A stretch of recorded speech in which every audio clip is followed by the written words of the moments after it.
पुस्तक कट्ट्याच्या या नवीन भागात आपले स्वागत आहे. आज आपण ईट दॅट फ्रॉग या पुस्तकातील 4 ते 7 या प्रकरणांचा सविस्तर आढावा घेणार आहोत. म्हणजे मला खूप दिवसांपासून या विशिष्ट प्रकरणांवर चर्चा करायची होती. हो, नक्कीच. कारण ही प्रकरणं खरंच खूप महत्वाची आहेत. आजच्या या सखोल चर्चेत आपण नुसती कामांची यादी कशी बनवायची हे नाही बघणार आहोत, तर त्या कामांच्या डोंगरातून नेमका कोणता बेडूक आधी निवडायचा आणि का हे आपण समजून घेणार आहोत. अगदी बरोबर. म्हणजे बऱ्याचदा आपण कामाच्या गोंधळात एवढ्या अडकतो ना की दिशाच हरवून जाते. पण आजच्या या चर्चेतून आपण नुसती माहिती नाही तर काही खऱ्या अर्थाने आहा मोमेंट्स शोधणार आहोत. मी तर खूपच उत्सुक आहे. आणि मी सुद्धा. कारण आजच्या या माहितीच्या जंजाळात ही तत्व आपल्याला खऱ्या अर्थाने दिशादर्शक ठरतात. रोजच्या धावपळीतून बाहेर पडून खऱ्या अर्थाने वेल इन्फॉर्म्ड निर्णय कसे घ्यायचे हे आपण यातून शिकणार आहोत. बरं आपण 4थ्या प्रकरणापासून सुरुवात करूया. म्हणजे कामांची यादी बनवण्यापूर्वीच एखादं काम का महत्वाचं आहे हे ठरवणं गरजेचं असतं, नाही का?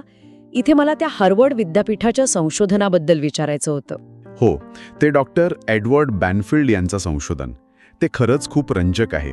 म्हणजे त्यांनी तब्बल 50 वर्षे अमेरिकेत एक अतिशय सखोल अभ्यास केला होता. 50 वर्षे? बापरे! म्हणजे एखाद्या पूर्ण पिढीचाच अभ्यास झाला हा तर. पण मी वाचत होते की ह्या संशोधनाचा निष्कर्ष खूपच धक्कादायक होता. म्हणजे यशासाठी बुद्धिमत्ता किंवा पैसा नाही तर काहीतरी वेगळंच लागतं. अगदी बरोबर. त्यांच्या 50 वर्षांच्या अभ्यासातून असं समोर आलं की अमेरिकेत सामाजिक आणि आर्थिक प्रगतीसाठी सर्वात अचूक घटक कोणता असेल तर तो म्हणजे दीर्घकालीन दृष्टिकोन, किंवा ज्याला आपण लॉंग टर्म पर्स्पेक्टिव्ह म्हणतो. अच्छा, म्हणजे कौटुंबिक पार्श्वभूमी किंवा तुमचं शिक्षण यापेक्षाही हा दृष्टिकोन जास्त महत्वाचा ठरतो. हे कसं काय? असं बघा, इथे खूप महत्वाचा नियम लागू होतो. दीर्घकालीन विचार हा आपली अल्पकालीन निर्णय प्रक्रिया सुधारतो. जेव्हा आपल्याला दूरचं ध्येय स्पष्ट असतं तेव्हा आपण आज ह्या क्षणी काय करायला हवं याचा जास्त चांगला निर्णय घेऊ शकतो. म्हणजे हे ऐकायला छान वाटतं. पण जर दीर्घकालीन विचार इतकाच महत्वाचा आहे तर आपण रोजच्या छोट्या कामांची तुलना या मोठ्या भविष्याशी कशी करावी? म्हणजे प्रॅक्टिकली हे कसं होतं? यासाठी प्रेरक वक्ते डेनिस वेटली यांचे एक खूप सुंदर वाक्य आहे. ते म्हणतात की अयशस्वी लोक ताण कमी करणारी कामं करतात, तर विजेते लोक ध्येय साध्य करणारी कामं करतात. अरे वा, हे खूपच मार्मिक आहे. म्हणजे बघा ना, रोज सकाळी लवकर उठून कामावर जाणं, स्वतःची कौशल्य वाढवणं हा दीर्घकालीन फायदा आहे. पण आपला मेंदू काय म्हणतो? मेंदू म्हणतो की उशिरा जा, मस्त वर्तमानपत्र वाचत कॉफी पीत बसा, कारण त्यात आत्ता मजा आहे. हो ना, वर्तमानपत्र वाचताना आपल्याला तो तात्पुरता आनंद मिळतो, तो आत्ताचा ताण कमी करतो, पण त्यामुळे दीर्घकालीन नुकसानच होतंय हे आपण विसरतो. अगदी तसंच. आणि इथेच ते विजेते आणि अयशस्वी लोकांमधलं अंतर तयार होतं. विजेते लोक सुरुवातीचा तो ताण सहन करायला तयार असतात. खरंय. मला इथे गटे यांचा तो एक विचार आठवतोय. ते म्हणतात की फक्त सुरुवात करा आणि मन प्रज्वलित होईल. काम सुरू ठेवा आणि ते पूर्ण होईल. हो, तो सुरुवातीचा जो काय म्हणतो आपण त्याला एक फ्रिक्शन असतो ना, तो ओलांडणं सर्वात महत्वाचं असतं. एकदा सुरुवात केली की गती आपोआप मिळतेच. पण इथे एक व्यावहारिक प्रश्न असा येतो की समजा आपण परिणामांचं महत्त्व समजून घेतलं, पण जेव्हा समोर कामांची एक भली मोठी यादी असते तेव्हा प्रत्यक्ष वर्गवारी कशी करायची? कारण सगळीच कामे महत्त्वाची वाटतात. तिथेच मग आपल्याला या 5व्या प्रकरणातील ABCD पद्धत उपयोगी पडते. ही पद्धत खरं तर त्या कामांच्या गर्दीतून महत्त्वाच्या गोष्टी वेगळ्या काढण्यासाठीच आहे. अच्छा, म्हणजे कामांची वर्गवारी करण्यासाठी. तर मग हे ABCD नक्की काय आहे? हे कसं काम करतं? आपण एकामागोमाग एक बघूया. सर्वात आधी येतात A दर्जाची कामे. ही आपली अत्यंत महत्त्वाची कामे असतात, म्हणजेच आपले सर्वात मोठे बेडूक. जर ही कामे केली नाहीत तर त्याचे खूप गंभीर परिणाम होऊ शकतात. म्हणजे उदाहरणार्थ जर उद्या बॉसला एखादा महत्त्वाचा रिपोर्ट द्यायचा असेल तर ते नक्कीच A काम झालं. आणि समजा अशी 2-3 A कामे असतील तर मग त्यांना A1, A2 असा क्रम द्यायचा. त्यातलं A1 हे सर्वात महत्त्वाचं आणि आधी करायचं काम असतं. तोच तो आपला सर्वात मोठा बेडूक असतो. बरं, मग B दर्जाची कामे कोणती? B कामे म्हणजे ज्यांना आपण करायला हवीत अशी कामे म्हणतो. पुस्तकात याला टॅडपोल्स किंवा छोटे बेडूक म्हटलं आहे. यांचे परिणाम असतात पण ते फार सौम्य असतात. म्हणजे एखादा ईमेल तपासणं किंवा कोणाला तरी मेसेज करणं असं काहीसं. अगदी बरोबर. जर हे काम नाही केलं तर कोणाला तरी थोडी अडचण होईल, पण खूप मोठं नुकसान होणार नाही. आणि इथे एक अत्यंत कडक नियम आहे बरं का. कोणता नियम? बात हात लावायचा नाही. बापरे, हा नियम तर खूपच कडक आहे. पण मला इथे थोडा आक्षेप घ्यायचा आहे. म्हणजे अनेकदा आपण बघतो की लोक स्वतःला खूप व्यस्त आणि कार्यक्षम भासवण्यासाठी मुद्दाम सी दर्जाची कामे आधी संपवतात. हो, हे तर खूपच सामान्य आहे. पण आपण सी कामांबद्दल बोलण्याआधी तुम्हाला सी काम म्हणजे नक्की काय वाटतं? सी काम म्हणजे अशी कामे जी केली तर छान वाटेल, पण ज्यांचा मुख्य कामावर काहीच परिणाम होत नाही. जसं मित्राला फोन करणं किंवा उगाचच डेस्क आवरत बसणं. मला तर हे एखाद्या बुफेच्या उदाहरणासारखं वाटतं. बुफेचं उदाहरण म्हणजे कसं? म्हणजे असं बघा, आपण एका छान बुफे जेवणासाठी गेलो आहोत. तिथे मुख्य जेवण आहे जे आपलं एक काम आहे. पण आपण काय करतो? आपण आधी सूप, ब्रेड, पापड अशा छोट्या छोट्या गोष्टी खाऊन पोट भरून घेतो. अरे वा, हे खूपच समर्पक उदाहरण आहे. हो ना. आणि मग मुख्य जेवणासाठी पोटात जागाच उरत नाही. तसंच आपण सी कामे करून आपली सगळी ऊर्जा संपवून टाकतो. पण लोक असं का करत असावेत? एक काम समोर असताना या छोट्या टॅडपोल्सच्या मागे का लागतात? कारण एक काम बऱ्याचदा कठीण, वेळ खाऊ किंवा भीतीदायक वाटतं. आणि ते न केल्यामुळे जो एक अपराधीपणा किंवा गिल्ट येतो ना, तो लपवण्यासाठी मेंदू सी कामांचा आधार घेतो. म्हणजे मी काहीतरी करतोय असा खोटा दिलासा मिळतो. म्हणजे आपण स्वतःचीच फसवणूक करत असतो. तर मोठे बेडूक समोर असताना छोट्या कामांच्या मागे लागणे हा वेळेचा किती मोठा अपव्यय आहे. नक्कीच. म्हणूनच या यादीत डी आणि ई कामे सुद्धा आहेत. डी कामे म्हणजे अशी कामे जी आपण डेलिगेट करू शकतो, म्हणजे इतरांकडे सोपवू शकतो, जेणेकरून आपल्याला एक कामांसाठी जास्त वेळ मिळेल. बरोबर? अगदी बरोबर. आणि ई कामे म्हणजे इलिमिनेट किंवा पूर्णपणे वगळण्याजोगी कामे, जी कामे आपण फक्त सवयीने करतोय पण आता त्यांचा काहीच उपयोग उरलेला नाहीये. ती कामे थेट यादीतून काढूनच टाकायची. बरं, समजा आता आपण हे सर्व फॉलो केलं, आपला A1 बेडूक आपण ओळखला. पण इथे मला एका गोष्टीची शंका येते.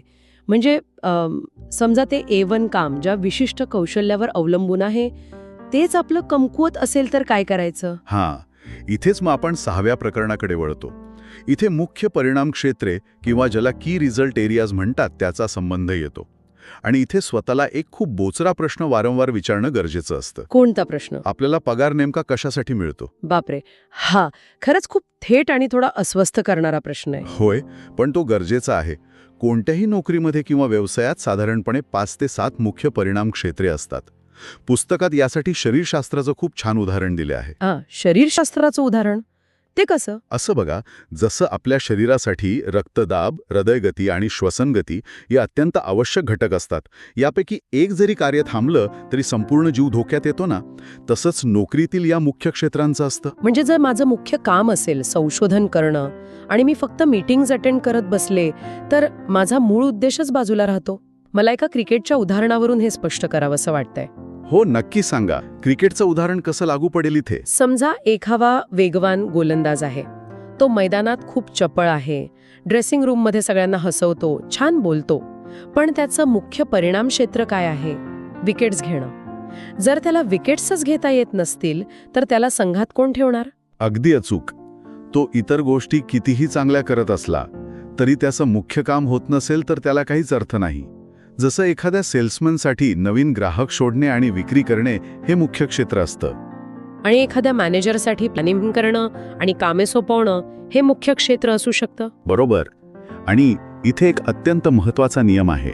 तुमचं सर्वात कमकुवत परिणाम क्षेत्र हे तुमच्या इतर सर्व कौशल्यांच्या यशाची मर्यादा निश्चित करतं.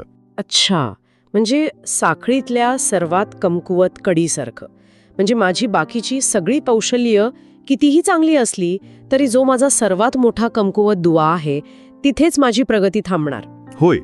आणि यामुळेच एका खूप मोठ्या मानसिक समस्येचं मूळ आपल्याला समजतं. कोणती समस्या?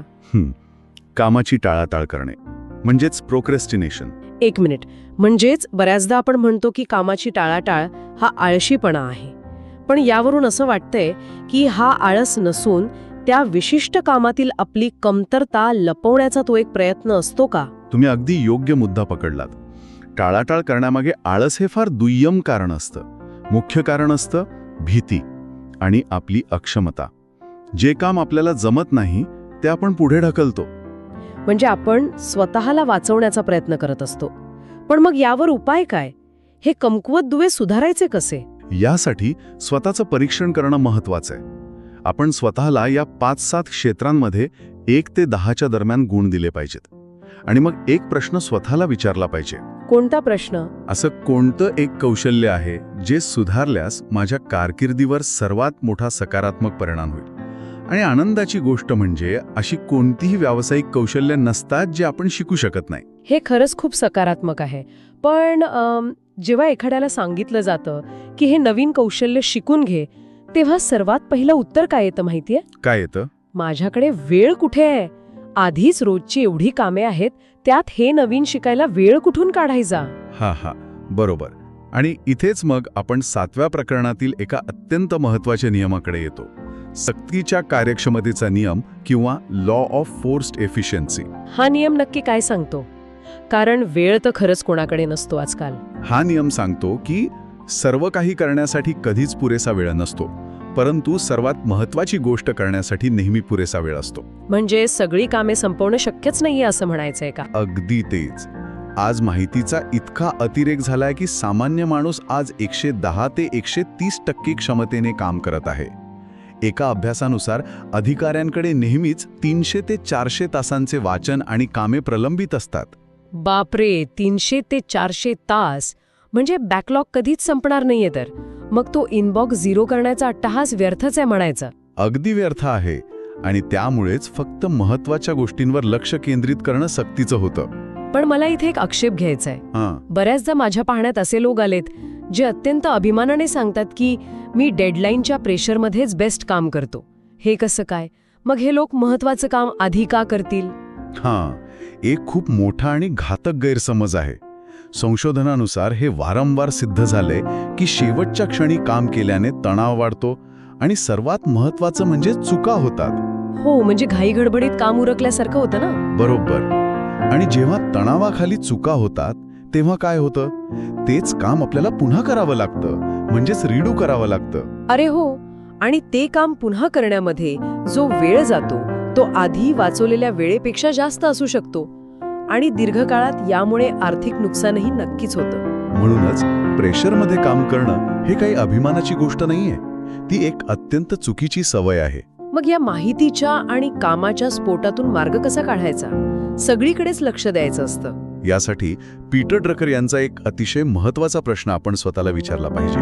ते विचारतात, असं कोणतं काम आहे जे फक्त आणि फक्त मीच करू शकतो, आणि जर ते मी उत्तमरित्या केलं तर त्यामुळे खरोखरच मोठा बदल घडू शकेल. फक्त आणि फक्त मीच करू शकतो हा प्रश्न खरंच खूप विचार करायला लावणारा आहे. म्हणजे यातून ती डी आणि ई दर्जाची कामे आपोआपच बाजूला पडतील. नक्कीच. हे एखाद्या कॅमेऱ्याच्या लेन्स सारखं आहे. कॅमेऱ्याची लेन्स कसं काय? जेव्हा तुम्ही कॅमेरामधून बघता तेव्हा सुरुवातीला सर्वच गोष्टी दिसतात, पण त्या अस्पष्ट असतात. मग तुम्ही फोकस सेट करता तेव्हा आजूबाजूच्या गोष्टी पुसट होतात आणि फक्त मुख्य विषय अगदी स्पष्ट दिसतो उद्याच्या. होय. आणि त्यासाठी सतत स्वतःला विचारत राहायचं, माझ्या वेळेचा या क्षणी सर्वात मौल्यवान वापर कोणता आहे? हा प्रश्न खरंच एक उत्तम फिल्टर आहे. माझ्या वेळेचा या क्षणी सर्वात मौल्यवान वापर कोणता आहे? आपण या आजच्या सखोल चर्चेच्या एकदम समारोपाकडे आलो आहोत. होय. आज आपण बऱ्याच महत्त्वाच्या गोष्टी पाहिल्या. आपण थोडक्यात त्यांचा सारांश नक्कीच बघायला हवा. नक्कीच. म्हणजे आपण सुरुवातीला पाहिलं की दीर्घकालीन दृष्टिकोन ठेवणं किती आवश्यक आहे. त्यानंतर आपण ABCD पद्धत वापरून आपली कामं कशी निवडायची ते बघितलं. आणि त्याबरोबरच स्वतःच्या मुख्य परिणाम क्षेत्रांवर म्हणजे KRAs वर कसं लक्ष केंद्रित करायचं आणि आपले कमकुवत दुवे कसे शोधायचे हे पण आपण पाहिलं. आणि शेवटी वेळेच्या सक्तीच्या नियमानुसार सर्वात मौल्यवान काम आधी कसं करायचं हे आपण समजून घेतलं. म्हणजेच थोडक्यात आपला सर्वात मोठा बेडूक आधी गिळायचा. अगदी बरोबर.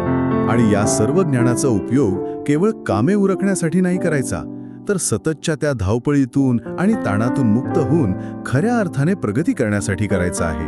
हो, कारण नुसतं काम करत राहण्यापेक्षा योग्य दिशेने काम करणं जास्त महत्त्वाचं आहे.